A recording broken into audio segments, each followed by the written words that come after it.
ওং নীলাচলনিবাসায় নিত্যায় পরমাত্মনে বলভদ্র সুভদ্রাভ্যাং জগন্নাথায় নম।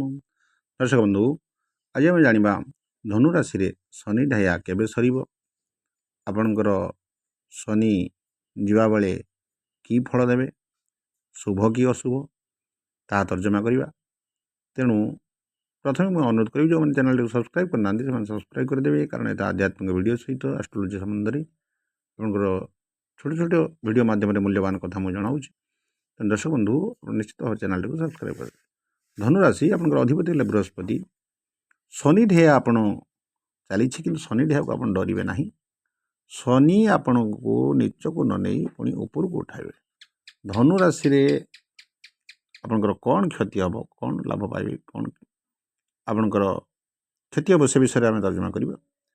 ଧନୁରାଶି ଶନି ଢେୟା ଆପଣଙ୍କର 2027 ଯାଏ ରହିବ। ଆପଣଙ୍କର ତାରିଖ ବି ମୁଁ କହିଦେଉଛି, ଆପଣଙ୍କର ତାରିଖ ହେଉଛି 3 ଜୁନ୍ 2027 ଯାଏ। 3 ଜୁନ୍ 2027 ଯାଏ ଶନି ଢେୟା ଆପଣଙ୍କର ଧନୁରାଶିରେ ରହିବ। ତେଣୁ ଏବେ ଆପଣଙ୍କର ଗୋଚର ଅନୁଯାୟୀ ଧନୁରାଶିରେ ଚତୁର୍ଥରେ ଶନି ଅଛନ୍ତି। ଚତୁର୍ଥ ଘର ହେଲା ଆପଣଙ୍କର ସୁଖ ସୁବିଧା, ଗାଡ଼ି ବାହନ ଘର। ତେଣୁ ମନରେ ପ୍ରଶ୍ନ ଆସେ, ଶନି କ'ଣ ଏ ସୁବିଧା ଦେବେ କି? ଆଜ୍ଞା ଦର୍ଶକ ବନ୍ଧୁ, ନିଶ୍ଚୟ ଦେବେ, କିନ୍ତୁ ଆମକୁ ପଜିଟିଭ୍ ସବୁବେଳେ ରହିବାକୁ ପଡ଼ିବ। ଆମ କର୍ମ ପ୍ରତି ଆପଣ ସଜାଗ ରହିବାକୁ ପଡ଼ିବ। ଦ୍ୱିତୀୟରେ ଆମକୁ ଜନ୍ମକୁଣ୍ଡଳୀରେ ଶନି ଆପଣ ଶୁଭ ସ୍ଥାନରେ ତୁଳା ମକର ଘରେ କିମ୍ବା ଆପଣ କେନ୍ଦ୍ର ବା ତ୍ରିକୋଣରେ ଅଛନ୍ତି କି ନାହିଁ ଟିକେ ଦେଖିବାକୁ ପଡ଼ିବ। ଯଦି 6-8 ଭାର ଘରେ ଥିବେ ତାହେଲେ ଆପଣଙ୍କୁ ଟିକିଏ ଶାରୀରିକ ପୀଡ଼ା ଦେବେ। ଆଣ୍ଠୁ ଗୋଡ଼ ଗଣ୍ଠି ବିନ୍ଧା, ଆପଣଙ୍କର ଟିକେ ଗ୍ୟାଷ୍ଟ୍ରିକ୍, କେତେବେଳେ ଆପଣଙ୍କର ଦେହ ହାତ ବିନ୍ଧା, ଏମିତି ଟିକେ ସାମାନ୍ୟ କଷ୍ଟ ଦେବେ। ନଚେତ୍ ବାକି ଆପଣଙ୍କୁ ଶୁଭ ଫଳ ମିଳିବ। ତେବେ ଆପଣ ଗାଡ଼ି ଜମି ମେସିନ୍ ନିଶ୍ଚିତ କ୍ରୟ କରିବେ।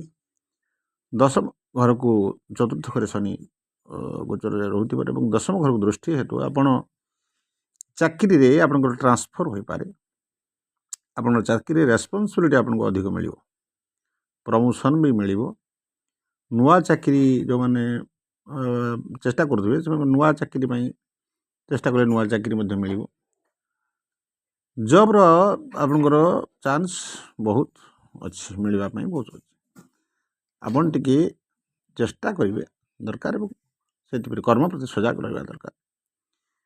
ଦର୍ଶକ ବନ୍ଧୁ, ଯାହାର ଜନ୍ମକୁଣ୍ଡରେ ଶନି ଶୁଭ ସ୍ଥାନରେ ନଥିବେ ସେମାନଙ୍କୁ ମୁଁ କହିଛି ସାମାନ୍ୟ ଶରୀ ପୀଡ଼ା ହେବ, ବାକି ଅନ୍ୟାନ୍ୟ ସବୁ ସୁବିଧା ଆପଣଙ୍କର ମିଳିବ।